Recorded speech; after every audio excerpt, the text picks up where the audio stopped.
Hi friends, welcome to Shri Kannada YouTube channel. ಸರ್ವರಿಗೂ ಶ್ರೀ ವರಮಹಾಲಕ್ಷ್ಮಿ ಹಬ್ಬದ ಶುಭಾಶಯಗಳು. ಶಾರದಾ ಸೀರಿಯಲ್ ಇವತ್ತಿನ ಸಂಚಿಕೆಯಲ್ಲಿ ಏನಾಗ್ತಿದೆ ಅಂತ ನೋಡೋಣ ಬನ್ನಿ. ನೀವೇನಾದರೂ ನಮ್ಮ ಚಾನಲ್ನ ಫಸ್ಟ್ ಟೈಮ್ ನೋಡ್ತಾ ಇದ್ದರೆ ದಯವಿಟ್ಟು ಸಬ್ಸ್ಕ್ರೈಬ್ ಮಾಡ್ಕೊಳ್ಳಿ. ಸಬ್ಸ್ಕ್ರೈಬ್ ಮಾಡಿಕೊಂಡು ತಪ್ಪದೇ ಬೆಲ್ ಐಕಾನ್ ಕ್ಲಿಕ್ ಮಾಡಿ. ಶಾರದಾ ಸೀರಿಯಲ್ ತುಂಬ ಚೆನ್ನಾಗಿ ಮೂಡಿ ಬರ್ತಾ ಇದೆ. ಮುರಳಿ ಮತ್ತೆ ಬಾಗಿಲು ತೆಗೆದುಬಿಟ್ಟು ಆಚೆಗಡೆ ಬರ್ತಾನೆ. ಇದು ಸರಿ, ನೀವು ಒಳಗಡೆ ಬಾ ಅಂತ ಕರಿತಾ ಇರ್ತಾನೆ. ಆವಾಗ ಇಲ್ಲ, ನಾನು ಇಲ್ಲೇ ಇರ್ತೀನಿ ಅಂತ ಹೇಳ್ತಿರ್ತಾನೆ. ನಾನು ನಿಮ್ಮ ಅಮ್ಮನ್ನ ಕರಿತಿದ್ದೀನಿ, ಒಳಗಡೆ ಬರಪ್ಪ ಸಿದ್ದು ಅಂತ ವೈದೇಹಿ ಕರಿತಾ ಇರ್ತಾಳೆ. ಇಲ್ಲ, ನಾನು ಇಲ್ಲೇ ಇರ್ತೀನಿ ಅಂತ ಹೇಳ್ತಿರ್ತಾನೆ. ಸರಿ, ನೀರಾರು ಸ್ವಲ್ಪ ಕುಡಿ ಅಂತ ಹೇಳ್ತಿರ್ತಾರೆ. ಬೇಡ ನನಗೇನು ಅಂತ ಹೇಳ್ತಿರ್ತಾನೆ. ಹೋಗಮ್ಮ, ಅನು ನೀರು ತಗೊಂಬ ಅಂತ ಹೇಳ್ತಾಳೆ. ಅನು ನೀರು ತಗೊಬಂದು ಕೊಡ್ತಾಳೆ. ಸಿದ್ದು ನೀರನ್ನ ಕುಡಿತಾನೆ.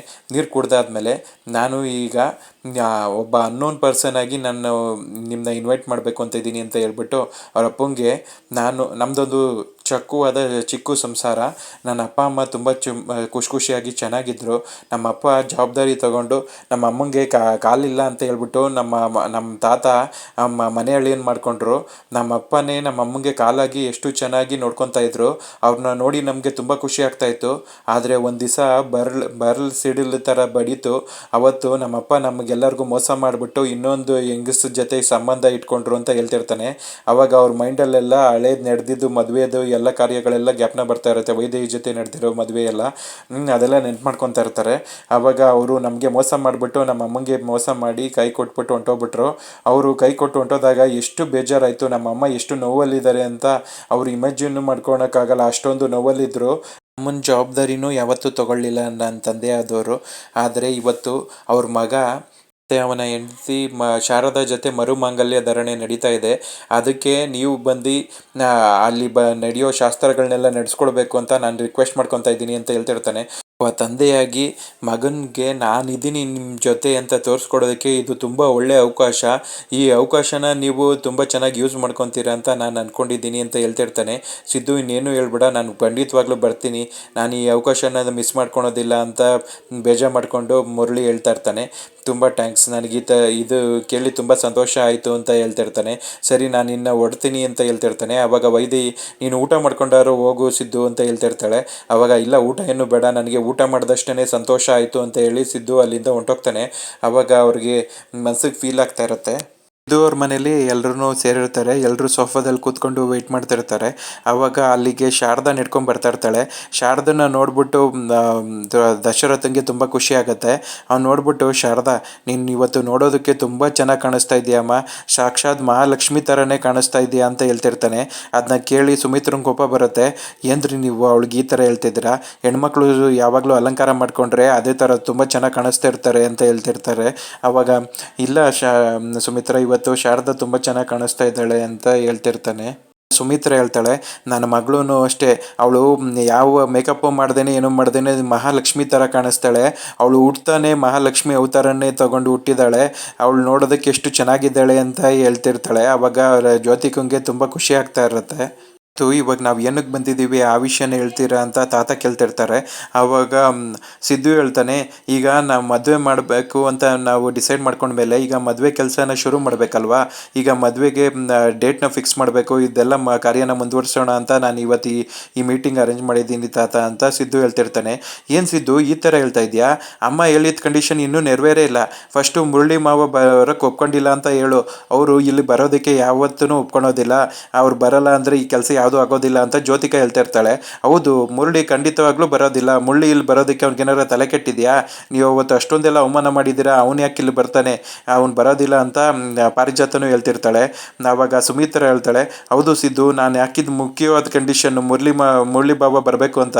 ಅವ್ರು ಬಂದಿಲ್ಲ ಅಂದರೆ ಈಗ ಇದು ಹೆಂಗೆ ಮುಂದುವರಿಯುತ್ತೆ, ಇದೆಲ್ಲ ಸಾಧ್ಯನೇ ಇಲ್ಲ ಅಂತ ಸುಮಿತ್ರ ಹೇಳ್ತಾ ಇರ್ತಾಳೆ. ಆವಾಗ ವಿಮಲಾ ಹೇಳ್ತಾಳೆ, ನನ್ನ ಮಗ ಏನಾದರೂ ಹೇಳ್ತಾ ಇದ್ದೀನಿ ಅಂದರೆ ಸುಮ್ಮನೆ ಹೇಳೋದಿಲ್ಲ, ಅವ್ನು ಏನಾದರೂ ಎಲ್ಲ ಆಗುತ್ತೆ ಅಂದ್ರೇ ಎಲ್ಲ ವಿಷಯನೂ ಮಾತಾಡೋದು ಅಂತ ಹೇಳ್ತಿರ್ತಾಳೆ. ಆವಾಗ ಹಂಗಾದರೆ ಎಲ್ಲಿ ಮುರಳಿ ಬರಬೇಕಲ್ವ, ಮುರಳಿ ಬಂದಿಲ್ಲ ಅಂದರೆ ಈ ಕೆಲಸ ಎಲ್ಲ ಹೆಂಗೆ ಮುಂದುವರಿಯುತ್ತೆ ಅಂತ ಸುಮಿತ್ರ ಕೇಳ್ತಿರ್ತಾಳೆ. ಆವಾಗ ಅಪ್ಪ ಸ್ವಲ್ಪ ಲೇಟಾಗಾದ್ರೂ ಬಂದೇ ಬರ್ತಾರೆ ಅಂತ ಹೇಳ್ತಿರ್ತಾನೆ. ಅವ್ನು ಹೇಳೋದೇ ತಡ. ಈಗ ಮುರಳಿ ಪುರೋಹಿತ್ರನ್ನ ಕರ್ಕೊಂಡು, ಬೇಗ ಬೇಗ ಬನ್ನಿ ಪುರೋಹಿತ್ರೆ, ಲೇಟಾಗೋಯ್ತು ಅಂತ ಪುರೋಹಿತ್ರನ್ನ ಕರ್ಕೊಂಡು ಒಳಗಡೆಗೆ ಬರ್ತಾ ಇರ್ತಾನೆ. ಆವಾಗ ಮುರಳಿನ ನೋಡ್ಬಿಟ್ಟು ಜ್ಯೋತಿಕಂಗೆ ಮತ್ತು ಪಾರಿಜಾತಂಗೆ ತುಂಬ ಶಾಕ್ ಆಗ್ತಾ ಇರುತ್ತೆ. ಏನಿದು ಈ ಮುರಳಿ ಬರಲ್ಲ ಅಂದರೆ ಬಂದ್ಬಿಟ್ನಲ್ಲ ಅಂತ ಫುಲ್ ಟೆನ್ಷನ್ ಮಾಡ್ಕೊತಾ ಇರ್ತಾರೆ. ಆಗ ಮುರಳಿ ಬಂದ್ಬಿಟ್ಟು ಸೋಫಾದಲ್ಲಿ ಕೂತ್ಕೊತಾನೆ. ಬನ್ನಿ ಪುರೋಹಿತ್ರೆ ಅಂತ ಪುರೋಹಿತ್ರನ್ನು ಕುಂಡಿಸ್ಕೊತಾನೆ. ಬೇಗ ಬೇಗ ನೀವು ಮುಹೂರ್ತನ ಫಿಕ್ಸ್ ಮಾಡಿಕೊಟ್ಬಿಡಿ ಅಂತ ಹೇಳ್ತಾ ಇರ್ತಾನೆ. ಆವಾಗ ಸೈಲೆಂಟಾಗಿ ಪಾರಿಜಾತ ಬಂದ್ಬಿಟ್ಟು ಮುರಳಿಯಿಂದ ನಿಂತ್ಕೊತಾಳೆ. ಮುರಳಿಯಿಂದ ನಿಂತ್ಕೊಂಡು, ಏನೋ ಮುರಳಿ, ನಿನ್ಗೆ ಒಂಚೂರಾದರೂ ಮಾನ ಮರ್ಯಾದೆ ಏನಾದರೂ ಒಂಚೂರಾದರೂ ಇದೆಯಾ? ಅಲ್ಲಿ ನೋಡಿದ್ರೆ ನಾನು ಬರೋದಿಲ್ಲ ಅಂತ ಹೇಳ್ಬಿಟ್ಟು ಇಲ್ಲಿ ನೋಡಿದ್ರೆ ಬಂದಿದೆಯಲ್ಲೋ, ನಿನ್ಗೇನೋ ಆಗಿದೆ, ಒಂಚೂರು ಮರ್ಯಾದೆ ಇಲ್ವೇನೋ ಅಂತ ಹೇಳ್ತಿರ್ತಾರೆ. ಅತ್ತೆ, ನಿಮ್ಗೊಂದು ವಿಷಯ ಗೊತ್ತಾ? ನಾವೇನಾದ್ರೂ ಈ ಥರ ಎಲ್ಲನೂ ಮರ್ಯಾದೆ ಅಂತ ಉಚ್ಕೊಂಡು ಕೂತ್ಕೊಂಡಿದ್ರೆ ಸರ್ಕಾರದವ್ರು ಏನಾದರೂ ಕರೆದ್ಬಿಟ್ಟು ಪ್ರಶಸ್ತಿ ಕೊಡ್ತಾರಾ? ಏನೂ ಕೊಡಲ್ಲ ತಾನೇ. ಮತ್ತು ನಾವು ಯಾಕೆ ಒಳಗಡೆ ಉಚ್ಕೊಂಡಿರ್ಬೇಕು? ನಾವು ಬಂದು ನಮ್ಮ ಕಾರ್ಯನ ನಡೆಸೋದು ಕರಿಬೇಕು ಅಂತ ಹೇಳ್ತಿರ್ತಾನೆ. ಅವಾಗ ಅವಳು ತೂಗಿತಾಳೆ. ಅವಾಗ ಹಂಗೇನೆ ಒರೆಸ್ಕೊಂಡ್ಬಿಟ್ಟು ಸುಮ್ಮನಾಗ್ತಾನೆ. ಅವಾಗ ಅವಳಿಗೆ ತುಂಬ ಕೋಪ ಬರ್ತಾ ಇರುತ್ತೆ. ಸಿದ್ದು ಹೇಳ್ತಾನೆ, ಅತ್ತೆ ನೀವು ನಿಮ್ಮ ಮಗಳಿಗೆ ಮದುವೆ ಫಿಕ್ಸ್ ಆಗಬೇಕಲ್ವಾ, ಇವಾಗ ಯಾವ ಡೇಟ್ ಫಿಕ್ಸ್ ಮಾಡಿದ್ರೆ ಚೆನ್ನಾಗಿರುತ್ತೆ ಅಂತ ಕೇಳ್ತಿರ್ತಾನೆ. ಆಗ ನನ್ನ ಮಗಳಿಗೆ ಜ್ಯೋತಿಗೂ ಯಾಕೆ ಅಂತ ಕೇಳ್ತಿರ್ತಾಳೆ. ಅಯ್ಯೋ ಅತ್ತೆ, ಇವಾಗ ನಿಮಗೆ ಮಗಳಾಗಿ ನೀವು ಮದುವೆಯಲ್ಲಿ ಮುಂದೆ ನಿಂತು ನಡೆಸ್ಕೊಳ್ತಾ ಇರೋದು ಶಾರದವ್ರ ಮದುವೆನ, ಶಾರದವ್ರು ನಿಮ್ಮ ಮಗಳು ಇವಾಗ ಅಂತ ಹೇಳ್ತಿರ್ತಾನೆ. ಅದನ್ನ ಕೇಳಿ ಜ್ಯೋತಿಗೆ ತುಂಬ ಕೋಪ ಬರ್ತಾ ಇರತ್ತೆ. ಆವಾಗ ತಾತ ಕೇಳ್ತಾರೆ, ಪುರೋಹಿತ್ರೆ ಯಾವ ಡೇಟ್ ಯಾವ್ದಾರ ಹತ್ರದಲ್ಲಿ ಡೇಟ್ ಇದೆಯಾ ನೋಡಿ ಹೇಳಿ ಅಂತ ಹೇಳ್ತಾರೆ. ಅವ್ರದ್ದು ಜಾತಕ ಇದ್ರೆ ಕೊಡ್ತೀರಾ ಅಂತ ಕೇಳ್ತಾರೆ. ಅವಾಗ ಸುಮಿತ್ರತೆ ನಿಮ್ಮ ರೂಮಲ್ಲೇ ಇದೆ ಅಂತ ಹೇಳ್ತಾನೆ ಸಿದ್ದು. ಅವಾಗ ಸುಮಿತ್ರ ಹೋಗಿ ರೂಮಿಂದ ಜಾತಕಗಳನ್ನ ಬಂದು ಕೊಡ್ತಾಳೆ. ಎಲ್ಲ ನೋಡಿ ಪರಿಶೀಲನೆ ಮಾಡಿಬಿಟ್ಟು ಪುರೋಹಿತರು ಹೇಳ್ತಾರೆ, ಇನ್ನು 6 ತಿಂಗಳಲ್ಲಿ ಒಂದು ಮುಹೂರ್ತ ಇದೆ ಅಂತ ಹೇಳ್ತಾರೆ. ಆಗ ಮುರಳಿ ಹೇಳ್ತಾನೆ, ತುಂಬ ಲೇಟಾಗೋಯ್ತು ಪುರೋಹಿತರೆ, ಹತ್ರದಲ್ಲಿ ಯಾವ್ದಾರು ಇದ್ರೆ ಇಟ್ಕೊಡಿ ಅಂತ ಕೇಳ್ತಾನೆ. ಅವಾಗ ಈಗ 3 ತಿಂಗಳಲ್ಲಿ ಇನ್ನೊಂದು ಮುಹೂರ್ತ ಇದೆ ಅಂತ ಹೇಳ್ತಾರೆ. ಅಯ್ಯೋ ಅದನ್ನು ತುಂಬ ಲೇಟಾಗೋಯ್ತು, ನೀವು ಆದಷ್ಟು ಬೇಗ, ಯಾಕೆಂದರೆ ನಾನು ಮತ್ತೆ ಇಲ್ಲಿ ಬರೋದಕ್ಕಾಗೋದಿಲ್ಲ, ನೀವು ಆದಷ್ಟು ಬೇಗದಲ್ಲಿ ಹತ್ರದಲ್ಲಿ ಯಾವ್ದಾರ ಒಂದು ಮುಹೂರ್ತ ಇದ್ರೆ ಇಟ್ಕೊಟ್ಬಿಡಿ ಅಂತ ಹೇಳ್ತಿರ್ತಾನೆ. ಆವಾಗ ಇನ್ನು ನೋಡ್ಬಿಟ್ಟು ಇನ್ನು 3 ದಿವಸದಲ್ಲಿ ಒಂದು ಮುಹೂರ್ತ ಇದೆ ಅಂತ ಹೇಳ್ತಾರೆ. ಅಯ್ಯೋ 3 ದಿವಸದಲ್ಲ, ತುಂಬ ಒಳ್ಳೇದಾಯಿತು, 3 ದಿವಸದಲ್ಲಿ ಮಾಡ್ಬೋದು ಅಂತ ಮುರಳಿ ಹೇಳ್ತಿರ್ತಾನೆ. ಆವಾಗ ತಾತ ಹೇಳ್ತಾರೆ, ಅಯ್ಯೋ 3 ದಿವಸದಲ್ಲಿ ಹೆಂಗೆ ಎಲ್ಲ ಅರೇಂಜ್ಮೆಂಟ್ ಮಾಡ್ಕೊಳೋದಕ್ಕೆ ತುಂಬ ಕಷ್ಟ ಆಗತ್ತೆ ಅಂತ ಹೇಳ್ತಿರ್ತಾರೆ. ಆವಾಗ ಮುರಳಿ ಹೇಳ್ತಾನೆ, ಅಯ್ಯೋ ಮಾವ, ಒಂದೇ ದಿವಸದಲ್ಲಿ ಸರ್ಕಾರನೇ ಉಳ್ದೋಗುತ್ತೆ ಅಂದಮೇಲೆ ಇದು ಇನ್ನು ಮದುವೆ ಮಾಡೋದಕ್ಕಾಗೋದಿಲ್ವಾ? ಮದುವೆನ ಆರಾಮ್ಸೆ ಮಾಡ್ಬಿಡ್ಬೋದು. ಈಗೇನಿಲ್ಲ, ಇವೆಂಟ್ ಅವ್ರಿಗೆ ಹೇಳಿದ್ರೆ ಎಲ್ಲ ಮಾಡಿ ಮುಗಿಸ್ಬಿಡ್ತಾರೆ, ನಾವು ಬಂದು ಸುಮ್ಮನೆ ಹಿಂಗೆ ನಿಂತ್ಕೊಳೋದು ಅಷ್ಟೇ, ಎಲ್ಲನೂ ಕೆಲಸ ಆಗೋಗುತ್ತೆ ಅಂತ ಹೇಳ್ತಿರ್ತಾರೆ. ದಿವಸ ಆದಮೇಲೆ ಇರೋ ಮುಹೂರ್ತನೇ ಫೈನಲೈಸ್ ಆಗುತ್ತೆ. ಆವಾಗ ಸರಿ, ನಾನು ಈ ಮುಹೂರ್ತನ ಇಟ್ಕೊಡ್ತೀನಿ ಅಂದ್ಬಿಟ್ಟು ಪುರೋಹಿತರು ಮುಹೂರ್ತನೆಲ್ಲ ಬರ್ಕೊಟ್ಟಾದ್ಮೇಲೆ ಸರಿ ನಾನು ಇಲ್ಲಿಂದ ಹೊಡ್ತೀನಿ ಅಂತ ಹೇಳ್ಬಿಟ್ಟು ಪುರೋಹಿತರು ಹೊಡ್ತಾ ಇರ್ತಾರೆ. ಆಗ ತಾತ ಹೇಳ್ತಾರೆ, ನೀವೇನೇ ಮದುವೆ ದಿನನೂ ಬಂದ್ಬಿಟ್ಟು ಮದುವೆನೆಲ್ಲ ತುಂಬ ಚೆನ್ನಾಗಿ ನಡೆಸ್ಕೊಡ್ಬೇಕು ಅಂತ ಹೇಳ್ತಾರೆ. ಸರಿ ಅಂತ ಹೇಳ್ಬಿಟ್ಟು ಪುರೋಹಿತರು ಅಲ್ಲಿಂದ ಹೊಡ್ತಾರೆ. ಆವಾಗ ಮುರಳಿ ಬಂದು ವಿಮಲನ ಹತ್ರ ನಿಂತ್ಕೊಂಡು, ಏನು ವಿಮಲ ಚೆನ್ನಾಗಿದೆಯಾ ಅಂತ ಕೇಳ್ತಿರ್ತಾನೆ. ನಿಮಗೆ ಒಂಚೂರು ಮಾನ ಮರ್ಯಾದೆ ಇಲ್ಲ, ಒಂದು ಜವಾಬ್ದಾರಿ ನೀವು ಇಲ್ಲ ಅಂತ ಬೈತಾ ಇರ್ತಾಳೆ.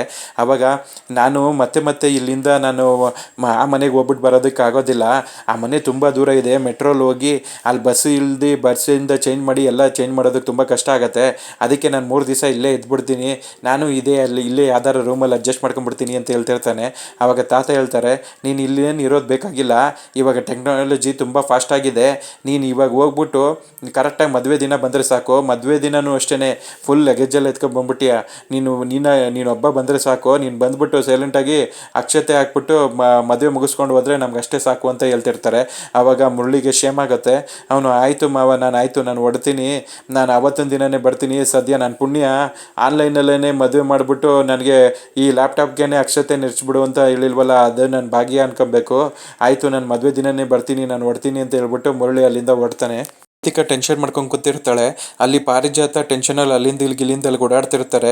ಅಯ್ಯೋ ಗ್ರಾನಿ, ಯಾಕೆ ಈ ಥರ ಹಿಂಗೆ ಓಡಾಡ್ತಾ ಇದ್ದೀರಾ, ಸ್ವಲ್ಪ ಸಮಾಧಾನವಾಗಿ ಕೂತ್ಕೊಳೋದಕ್ಕಾಗೋದಿಲ್ವಾ ಅಂತ ಹೇಳ್ತಿರ್ತಾಳೆ. ಅವಾಗ ಏನು ಮಾಡೋದೆ, ಇಲ್ಲಿ ನೋಡಿದ್ರೆ ಮದುವೆ ಫಿಕ್ಸ್ ಆಗೋಯ್ತು, ಆ ಮುರಳಿ ನೋಡಿದ್ರೆ ಮಾನ ಮರ್ಯಾದೆ ಬಿಟ್ಬಿಟ್ಟು ಇಲ್ಲಿ ಬಂದ್ಬಿಟ್ಟ, ಏನು ನಮ್ಮ ಕೈಯಲ್ಲಿ ಏನೂ ನಡೀತಾ ಇಲ್ಲ, ಎಲ್ಲ ಈ ಥರ ಆಗ್ತಾ ಇದೆ, ಅವಳು ನೋಡಿದ್ರೆ ಫುಲ್ಲು ಸಂತೋಷದಲ್ಲಿ ಬೀಗ್ತಾ ಇದ್ದಾಳೆ ಅಂತ ಹೇಳ್ತಿರ್ತಾಳೆ. ಹೌದು ಗ್ರಾನಿ, ನಂಗೆ ಅದನ್ನೇ ತಡ್ಕೊಳೋದಕ್ಕಾಗ್ತಾ ಇಲ್ಲ, ಇಲ್ಲಿ ಮದುವೆ ಫಿಕ್ಸ್ ಆದಮೇಲಿಂದ ಶಾರದನಿಗೆ ಮುಖದಲ್ಲಿ ಏನು ತೇಜಸ್ಸು, ಆಹಾ, ಫುಲ್ ಖುಷಿಯಲ್ಲಿ ತೇಲಾಡ್ತಿದ್ದಾಳೆ ಅಂತ ಇಬ್ಬರು ಮಾತಾಡ್ಕೊತಾ ಇರ್ತಾರೆ. ಆವಾಗ ಶಾರದಾ ಒಂದು ಲೋಟದಲ್ಲಿ ಕಾಫಿ ಮತ್ತು ಉಪ್ಪಿಟ್ಟು ಇಟ್ಕೊಂಡು ತಗೊಂಬರ್ತಾಳೆ. ಆವಾಗ ನಾನು ನಿಮಗೋಸ್ಕರನೇ ಬಂದೆ, ನೀವು ತುಂಬ ಸಂತೋಷದಲ್ಲಿ ನಿಮಗೆ ಸಿಕ್ಕಾಪಟ್ಟೆ ಹಸುವಾಗ್ತಿರುತ್ತಲ್ಲ, ಅಜ್ಜಿ ನಿಮಗೆ ಉಪ್ಪಿಟ್ಟು ತಂದಿದ್ದೀನಿ, ನೀವು ಉಪ್ಪಿಟ್ಟು ತಿನ್ನಿ. ಜ್ಯೋತಿಕಾ, ನೀನು ಕಾಫಿನ ಕುಡಿ, ನಿನಗೆ ಸ್ವಲ್ಪ ತಲೆನೋವು ಬಂದಿರಬೇಕು ಅನಿಸುತ್ತೆ, ಈ ಕಾಫಿನ ಕುಡಿ ಅಂತ ಹೇಳ್ಬಿಟ್ಟು ಅಲ್ಲಿ ಟೇಬಲ್ ಮೇಲೆ ಇಡ್ತಾಳೆ. ಅವಾಗ, ಅಯ್ಯೋ ಜ್ಯೋತಿಕಾ ತಗೋ, ನೀನು ಕಾಫಿನ ಕುಡಿ, ನಾನು ಹೊಟ್ಟೆ ತುಂಬ ಉಪ್ಪಿಟ್ಟು ತಿಂತೀನಿ ಅಂತ ಹೇಳ್ಬಿಟ್ಟು ಉಪ್ಪಿಟ್ಟು ಪ್ಲೇಟ್ನ ಎತ್ಕೊತಾಳೆ. ತಗೊಂಡ್ಬಿಟ್ಟು ಅಲ್ಲಿ ಕೂತ್ಕೊಂಡು ಉಪ್ಪಿಟ್ಟು ತಿನ್ನೋದಕ್ಕೆ ಅಂತ ಸ್ಟಾರ್ಟ್ ಮಾಡ್ತಾಳೆ. ಅಲ್ಲಿ ನೋಡಿದ್ರೆ ಏನಿದು ಇಷ್ಟೊಂದು ಅಸಹ್ಯವಾಗಿದೆ, ಇದರಲ್ಲಿ ಉಪ್ಪೇ ಇಲ್ಲ ಅಂತ ಹೇಳ್ತಿರ್ತಾಳೆ. ಅವಳು ಒಂದು ಸಿಪ್ ಕುಡಿದ್ಬಿಟ್ಟು ಇದರಲ್ಲಿ ಸಕ್ಕರೆನೇ ಇಲ್ಲ ಅಂತ ಹೇಳ್ತಿರ್ತಾಳೆ. ನಾನು ಇದನ್ನು ನಿಮಗೆ ತೋರಿಸ್ಕೊಡ್ಬೇಕು ಅಂತಲೇ ನಾನು ಇದನ್ನು ಬಂದು ಕೊಟ್ಟಿದ್ದು. ಈಗ ಕಾಫಿಗೆ ಹೆಂಗೆ ಸಕ್ಕರೆ ಇಂಪಾರ್ಟೆಂಟು, ಉಪ್ಪಿಟ್ಟಿಗೆ ಹೆಂಗೆ ಉಪ್ಪು ಇಂಪಾರ್ಟೆಂಟು, ಅದೇ ಥರ ನಿಮ್ಮಿಬ್ರಿಗೂ ನಾನು ವೆರಿ ಇಂಪಾರ್ಟೆಂಟು. ನನ್ನಿಂದ ನಿಮಗೆ ಒಳ್ಳೆ ಜೀವನ ಸಿಕ್ಕಿದೆ ಅಷ್ಟೇ ಅಂತ ಹೇಳ್ತಿರ್ತಾಳೆ. ಅವಳು ಆ ಥರ ಹೇಳ್ತಿರ್ಬೇಕಲೇ ದಶರಥ ಅಲ್ಲಿಗೆ ಬರ್ತಾನೆ. ಕರೆಕ್ಟಾಗಿ ಹೇಳ್ದಮ್ಮ ಶಾರದಾ, ನಿನ್ನ ಇಂಪಾರ್ಟೆನ್ಸ್ ವೆರಿ ಏನು ಇಂಪಾರ್ಟೆಂಟು ಅಂತ ಇವ್ರುಗಳಿಗೆ ಸರಿಯಾಗಿ ತೋರಿಸ್ಕೊಡ್ತಾ ಇದೆಯಾ ಅಂತ ಹೇಳ್ತಿರ್ತಾನೆ. ಅವಾಗ ಏನಮ್ಮ ಶಾರದಾ, ನೀನೇ ಎಲ್ಲ ಕೆಲಸಗಳನ್ನ ಮಾಡ್ತಿದ್ದೀಯಾ ಅಂತ ಕೇಳ್ತಾನೆ. ಹೌದು ನಾನೇ ಎಲ್ಲ ಕೆಲಸ ಮಾಡಬೇಕಲ್ವಾ ಅಂತ ಹೇಳ್ತಿರ್ತಾಳೆ. ಅವಾಗ ನೀನು ಮದುವೆ ಹೆಣ್ಣು, ನಿಂದು ಮದುವೆ ಡೇಟೂ ಫಿಕ್ಸ್ ಆಗಿದೆ. ಈಗ ನಿನ್ನ ಮದುಮಗಳು, ನೀನು ಯಾವ ಕೆಲಸನೂ ಮಾಡಬೇಡ, ನಿನಗೆ ಬೇರೆ ಯಾರು ಕೆಲಸಗಳನ್ನ ಮಾಡ್ತಾರೆ, ಕೆಲಸ ಮಾಡೋಕ್ಕಂತಲೇ ಬೇಜಾನ್ ಜನ ಇದ್ದಾರೆ ಈ ಮನೇಲಿ ಅಂತ ಹೇಳ್ತಿರ್ತಾನೆ. ಅವಾಗ ಅಪ್ಪ ಅದೇಗೆ ಆಗುತ್ತೆ, ಇವಾಗ ನಾವು ಯಾರು ಎಕ್ಸ್ಟ್ರಾ ಕೆಲಸದವ್ರನ್ನ ತೊಗೊಂಡ್ರು ಶಾರದಾನೇ ಮುಂದೆ ನಿಂತ್ಕೊಂಡು ಎಲ್ಲ ಕೆಲಸನೂ ಮಾಡಬೇಕು, ಕೆಲಸ ಮಾಡಿಲ್ಲ ಅಂದರೆ ಮನೇಲಿ ಕಷ್ಟ ಆಗುತ್ತೆ ಅಂತ ಹೇಳ್ತಿರ್ತಾಳೆ. ಅಯ್ಯೋ ಶಾರದಾ ಯಾಕೆ ಮಾಡಬೇಕು, ಶಾರದಾ ಮಾಡೋದು ಬೇಡ ಅಂತ ಹೇಳ್ತಿರ್ತಾನೆ. ಹಂಗಾದ್ರೆ ಯಾರು ಕೆಲಸ ಮಾಡ್ತಾರೆ ಅಂತ ಕೇಳ್ತಾಳೆ. ಅವಾಗ ಅಯ್ಯೋ ಅವ್ರಿಗೆ ಅಸಿಸ್ಟೆಂಟಾಗಿ ನಮ್ಮ ಅತ್ತೆ ಇದ್ದಾರಲ್ಲ, ಅತ್ತೆ ನೀವು ಮಾಡ್ತೀರಾ ಅಲ್ವಾ ಅಂತ ಕೇಳ್ತಾನೆ. ಅವಾಗ ಪಾರಿಜಾತ ಹ್ಞೂ ಅಂತ ಒಲ್ಲದ ಮನಸ್ಸಲ್ಲೇನೆ ಹಿಂಗೆ ತಲೆ ಆಡಿಸ್ತಾ ಇರ್ತಾಳೆ. ಅಯ್ಯೋ ಇವಾಗ ನನ್ನ ತಲೆಗೆ ಬಂತಲ್ಲಪ್ಪ ಅಂತ ಯೋಚನೆ ಮಾಡ್ತಿರ್ತಾಳೆ. ಆವಾಗ ಏನಪ್ಪ ಡ್ಯಾಡ್ ನೋಡಿದ್ರೆ ಈ ಥರ ಮಾತಾಡ್ತಿದ್ದಾರಲ್ಲ ಅಂತ ಜ್ಯೋತಿಕಾ ಯೋಚನೆ ಮಾಡ್ತಾ ಇರ್ತಾಳೆ. ಅಲ್ಲಿಗೆ ಈ ಸಂಚಿಕೆ ಕಂಪ್ಲೀಟ್ ಆಗುತ್ತೆ ಫ್ರೆಂಡ್ಸ್. ನೀವೇನಾದರೂ ನಮ್ಮ ಚಾನಲ್ನ ಫಸ್ಟ್ ಟೈಮ್ ನೋಡ್ತಾ ಇದ್ರೆ ದಯವಿಟ್ಟು ಸಬ್ಸ್ಕ್ರೈಬ್ ಮಾಡ್ಕೊಳ್ಳಿ. ಸಬ್ಸ್ಕ್ರೈಬ್ ಮಾಡಿಕೊಂಡು ತಪ್ಪದೇ ಬೆಲ್ಲೈಕಾನ್ ಕ್ಲಿಕ್ ಮಾಡಿ. ಮುಂದಿನ ಸಂಚಿಕೆಯೊಂದಿಗೆ ಮತ್ತೆ ಭೇಟಿ ಆಗೋಣ ಫ್ರೆಂಡ್ಸ್. Thank you.